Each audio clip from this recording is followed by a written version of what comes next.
Thank you. Awesome. Great. So good afternoon, everyone. I hope you enjoy your lunch. So what I will do, I will talk about another project that we have called Ale. So we are developing that tool for the past 5 years.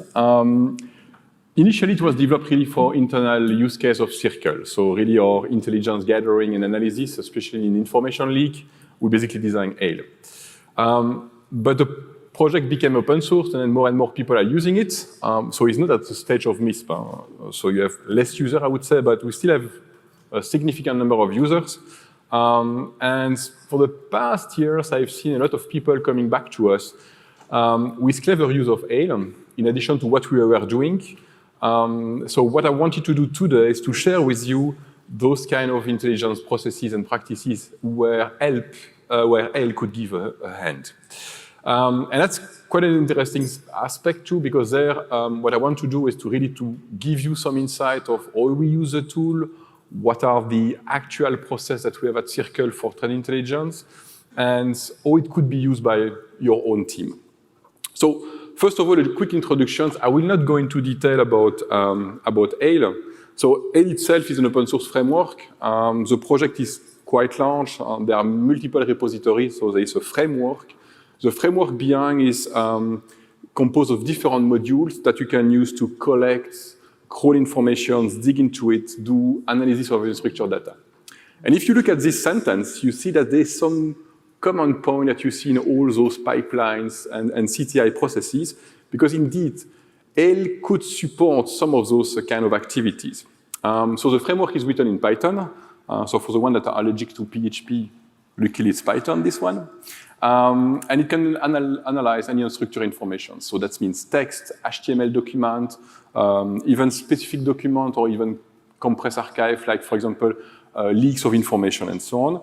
And in addition to that, we have a crawler mechanism doing automatic browsing. I really enjoyed the presentation this morning where there were discussion about collection of information and especially crawling and browsing websites.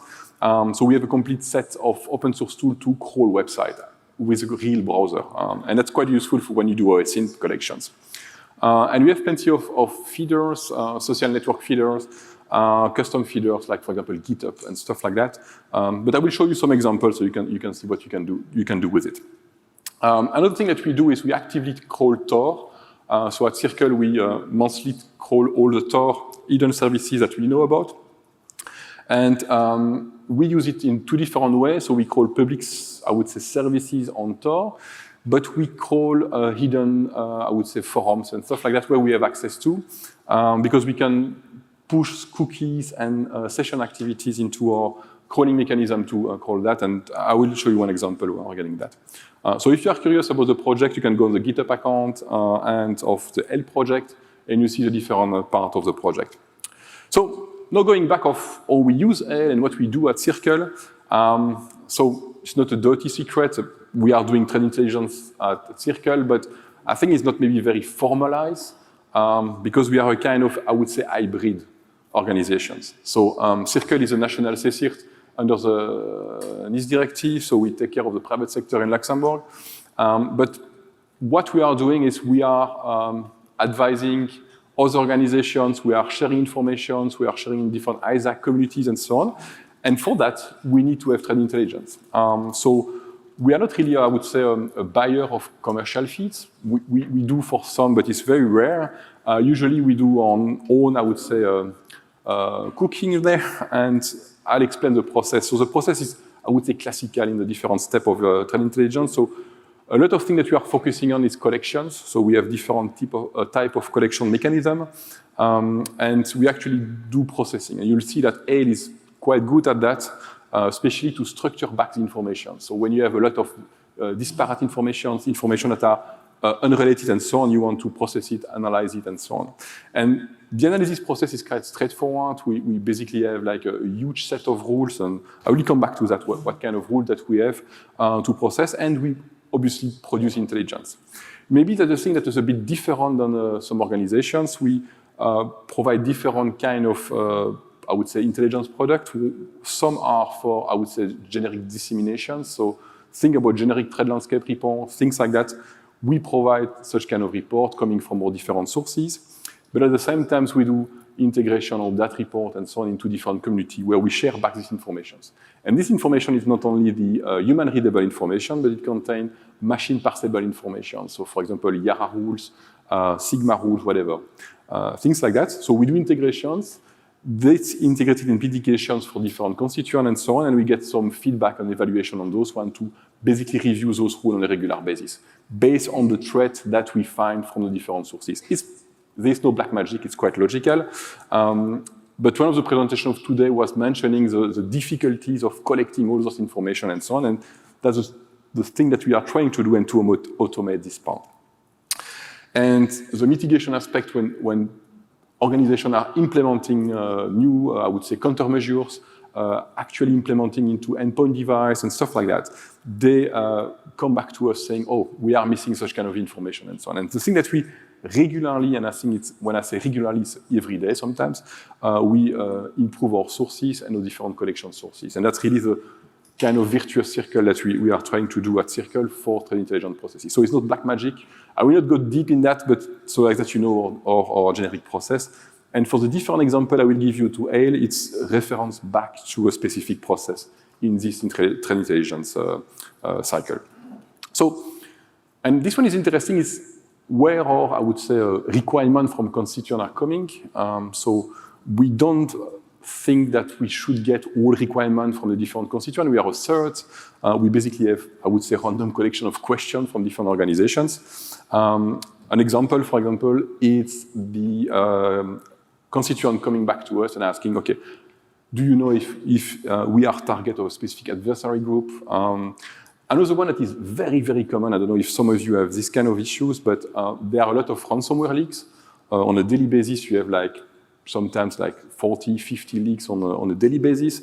And a lot of organizations say, oh, I've seen that my partnership organizations or my subsidiary or a supplier of us got a ransomware, but am I infected by that? And that's a common problem. So how do you check that? But you basically need to have a look at the leaks and automate this kind of information. Another thing that is, I think, a common question that we receive is my sector a target? Is, for example, the banking sector or the retail banking sector in Luxembourg more a target than some retail banking in other countries? Or, for example, a lot of organizations are asking, do you know if there's any data that are being sold on some forums from my own organizations, or is there any, I don't know, phishing kits, whatever, or techniques or tools that are covering that? So it's classical questions, but to answer those questions, you actually need data and process that data, and you need basically analysts to do the work. The thing is, and that was mentioned, I think, the past 2 days, it's you don't want to basically do that manually, of course. It's repetitive task. It can be super boring. We mentioned about analyst fatigue and so on. That's the classical thing. So for us, AIL was an opportunity to basically reduce that and to get rid of the majority of the repetitive task. Another thing that we have seen, and that's, I think, something that we want to do when we provide reports, is to attach factual evidences. We have seen a lot of reports in dark web monitoring, forums, and so on, but the evidence themselves are not attached to the report. So for us, it's kind of pity, because sometimes, even if you have a conclusion, so you came to a conclusive matter, without the evidence, you cannot reproduce actually the evaluations of this intelligence. So what we try to do is to attach with all those trade landscape report and so on, additional evidences that can be used by other technical people, other analysts to basically do the same and validate what we were thinking of. Another thing that is important too is if you have multiple analysts on a day-to-day basis, we are quite a small team, but even if we have like 2 or 3 people working on collecting information and so on, you want them to be able to correlate the information. I see a lot of organizations still using Excel sheets sometimes for doing collections, or they use a tool, but the other team member is using a different tools for doing collections. So then they lack correlations. And sometimes you have a lot of correlations in unstructured information that you want to have as informations. And the other thing is, sometimes you have intelligence requests or questions that are regular. So for example, we have specific patterns that we want to look for and so on, and we want to ingest that automatically and to basically get rid of the manual process of doing this kind of intelligence request processing. So The thing is, with basically Ale, you can do that. And what I will try to show to you is all the different aspects in Ale that could help you to do that on a day-to-day basis. And I did some screenshots on our production instance, so you see what we are actually doing there. So the first thing is, if you have to connect to various chats, and maybe some of you are monitoring chat, it's a painful experience. If you have like Telegram, Discord, whatever things, it starts to be very complex.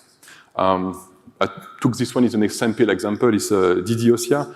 Maybe some of you are familiar. It's a group doing DDoS on daily activities. They change targets. They sometimes target some transport companies. Sometimes they target CERT. Sometimes they target government entities and so on. And what we do in Ale, we basically have feeders. So Ale is a modular system, so you can attach feed.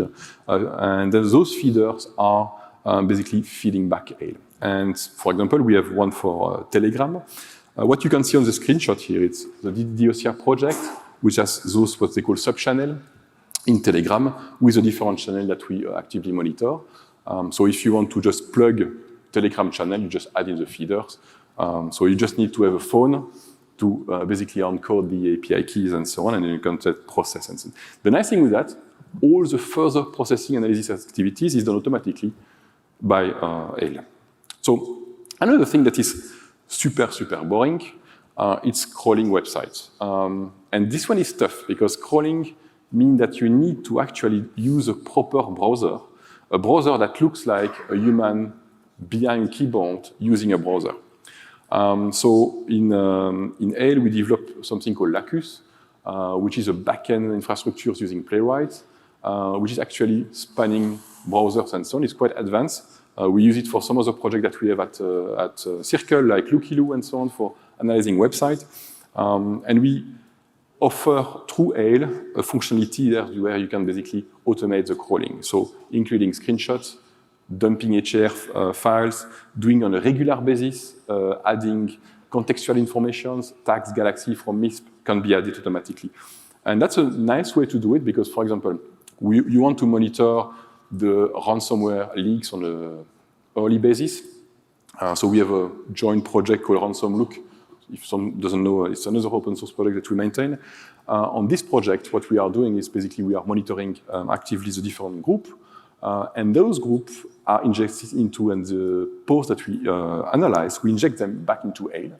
So automatically we can find the specific name that we are looking for, potential targets and potential customer that has been affected, for example, in Luxembourg or other countries. So you can use that. If you are running Ale, you can basically spawn your own crawling. And that works with anything. It works with adversary groups, website, but it could work with normal news website or even your corporate website. So you can really do a lot of things like that. And it's actually completely automatic, and it's part of the complete framework of Ale. The thing that is important is when you have unstructured information, you want to extract what we call selector or patterns to find specific information. Classical example is you have a huge data set, for example, a leak. It's not uncommon that a leak is like sometimes even terabytes of data, composed of multiple RAR files, for example. But you can ask Ale to process that. And so, for example, you can search for pattern. I just took an example here of a website that we crawl, and automatically we extract IBAN numbers, so banking account numbers. For example, if they match a bank in Luxembourg, so to see if it's legitimate and so on. So by default, we have a kind of knowledge base in Ale with a set of patterns, Yara patterns, that you can use, but you can extend it with any Yara rules. And that's something I want to stress here. A lot of organizations still think that Yara is limited to reversing, malware analysis, and so on. But on the contrary, Yara is really well designed for leak analysis, pattern matching, and so on. It's really designed for that. So if you can use in your pipeline Yara, it's really an advantage. And Ale is doing it by default. Another thing that is interesting too, and when you do a threat intelligence, something that we are really wasting time is deduplicating source of information. I don't remember which organization it was, but this morning someone was mentioning, okay, when you have plenty of source, it's very difficult to monitor. And that's true. more source that you have, more difficult it is for you to identify copycat, duplicate information, and so on. So what we design in MISP, it's a way to actually correlate information between specific similar elements. In this case, in the screenshot I gave to you, it's an onion addresses that is quite well known. They are reselling credit cards and banking details and so on. But there are plenty of copycats. And they'll do correlation on title, content, even the screenshot. So if two screenshots are similar, it's doing correlations. And it's really, again, because, for example, when a bank is asking us, okay, do you know about this website? Or yes, we know about it. It's a copycat of that one. We know that we already have the source, and we know that this trade actor is still using the same source of information and the same Tor-hidden services. So deduplicating source is really important. And it's another way to de-anonymize server too. So if you look at HTTP server on Tor-hidden services, we find the one that are the same, having the same HTTP headers, and we find the same that are using the same technologies and so on, which is a nice hint usually to start to look at specific trade actors infrastructure that are actually the same. Another thing is, when you start to do collections, you want to do further analysis, but you don't want to do it manually. So what we do, and the screenshot there, it's a set of GPT plus accounts. It's fresh from today, so if you want to connect to ChatGPT, no, just kidding. Those ones are basically automatic hunting rules. So that means when we monitor a chat channel, each of the chat is an item in Ale, and all the processing mechanism that we have for Yara rules, hunting, and so on, can be automatically tagged. And automatically that we can, when we find information that are interesting or matching a specific pattern, we set a tag. You see for this one, we automatically detect its credentials. So we have a module to detect, okay, its potential credentials. We basically tag it. For the analyst, it's like a quick win. Automatically can detect, okay, I want to have all the credentials that leak today in the different channel is one click. So it's a quick gain. And you see that you can extend it with whatever thing you like, because it's just Yara rules. Another thing that is interesting is a common question that we have in trade intelligence is about CVE and vulnerability. You have this very nice page from CISA showing you which vulnerability is currently exploited. That's great. But sometimes you have kind of, I would say, underground activities before all the CSIRT, all the CERT are informed about it. So what we do in Ale, we are basically looking at all the CVE reference or vulnerability reference directly in all the forums that we see. I just took an example. This one is a recent one with ActiveMQ, and maybe some of you had to patch some Apache and Java system. But what we are looking at, for example, is a number of proof of concept, discussion and chat, and so on. That's giving a hint. And in a lot of trade intelligence process, you have to assign a risk, or at least an evaluation of that risk. And by doing that, we were able to say, okay, these vulnerabilities are more likely to be exploited on this one, or it's currently actively exploited, or there are some POC circulating on Pastebin, on Tor, on some forums, or discussing in chat and so on, or people are looking for vulnerabilities. It's nice to track down vulnerability market too. You see that a lot of Tor are buying, exchanging, Tor-hidden services are buying, exchanging vulnerabilities, and it's a quick way to quickly spot everything that are related. And what we do with the correlation there, you can see that we have a trend graph which is showing the trending, but you see the correlations of the CVE with the different websites and so on. And you can deep dive into the different correlation graph to find out, okay, which reference is coming from and so on. And it's quite I would say, insightful for an analyst of vulnerabilities. Another thing that is super important, and going back to that, we are basically leveraging a lot of the taxonomies that we have in Galaxy that we have in MISP.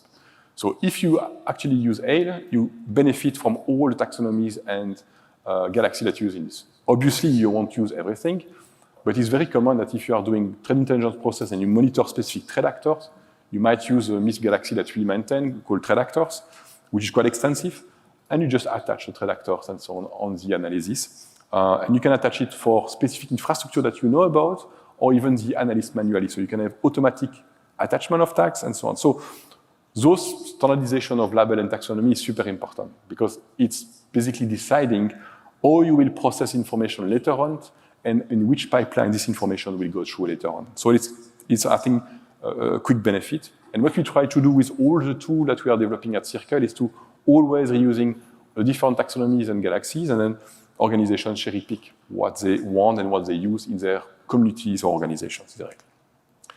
Another thing that is important is when you write report, you need to disseminate those. Nowadays, during the MISP workshop, we mentioned about this event report. In MISP, you have nowadays two aspects. You can have structured information, but you can have human-readable report attached to the MISP standard format. And we exactly do that in Ale. So Ale is basically pluggable with any MISP, and is exporting everything in the MISP standard format. Same, in this case, for example, we were monitoring a market, and maybe some of you are familiar with the Nemesis market, and we are monitoring them through the cookie sessions. So this one is basically all the cookies that we collect when we do crawling, and we basically correlate on those different cookies. It's quite interesting because you see the copycat, or even the same infrastructure using the same cookies and so on. But for us, it's interesting because we have a single bundle with all the information, and you see that we have a MISP export, and you can export everything in one single shot. So if you have a correlation that makes sense to you, you basically export it as MISP, and then you can just disseminate the information to your partners and so on. It could be even internally, so it could be even with another analyst in your team that you do this kind of process. It's not limited to different organizations. Another thing, and this one is critical too, sometimes you want to evaluate rule. Maybe some of you are really familiar with IARA, but when you write a rule, you never know if your rule is correct or working properly. So what we did in Ale, we have two functionalities. We have the direct matching rules. The example, I just took two examples, those one are not too sensitive, so it's fine. The first one is a rule that we have, which is all the name of the banks in Luxembourg, and there are a lot, that are actually regulated by the regulator. So automatically you can find out the matching banks and so on. But sometimes you want to do a retro-hunt. So we have a VirusTotal-like functionality in Ale to facilitate the looking. For example, we have all the data classifications, and you can search back and check your rule, and you can update your rules to find if you find new leaks and so on. Same for the collection of evidence. When you work with your team or together, you usually tend to stack information before you do further analysis. So in Ale, we have what you call investigations. So if you crawl different websites, you can say, okay, this page interests me, this other page interests me, and you stack those kind of evidences on top of your report. Then you might wonder, because I'm presenting Ale, you might say, okay, it's complex and so on. But not everyone will agree with me on that aspect, but sometimes it's interesting to have discussion or philosophical discussions. But for us, people, when they start to have their complete pipeline, including collections, analysis, and so on, internally, it's improving their internal capabilities. So sometimes if you have to rely versus an opaque supplier or rely on internal teams and increasing capabilities, maybe sometimes you want to increase your internal capabilities to be able to handle those different cases. So I took there some trend intelligence process example for Ale, but you can even obviously extend it to other processes that are related to OSC engage drawing, for example. So just to conclude, I want to clearly be clear here. Ale is a valuable tool. It's not a replacement tool for some trend intelligence solution and so on. It's a complementary tool when you do collections, analysis, and so on. Really, the focus of that tool is finding data breach, information leaks, and so on. It's, I think, quite important. It's an open source project. Everything we do there is open source. The data themselves obviously are not open source, but you can run your own. You can basically build your own processes, and you can even extend the framework. It's very simple Python modules, and you have plenty of examples and feeders that you can. Really, your final goal, and for us it's super important, is to have consistent and reproducible intelligence, so we can reproduce what we are doing, and others can do the same to validate what we are finding out. So for the one that are interested, there's a link with all the Ale project and all the different components. There's the Ale framework, which is a core component of the systems, and then you have feeders around it. If you're interested, we have training materials, decks, slide decks, and so on available. And last but not least, The project AIL is co-funded by an European project, and I'm adding this reference to the JETAN project, which is a joint project between CSIRT in Europe. Thank you.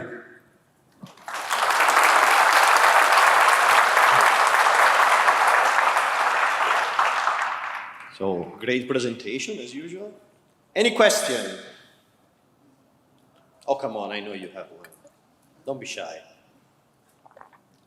No? No going questions. One, going okay. twice. But if you want off the record, we can have questions. Okay. Coming.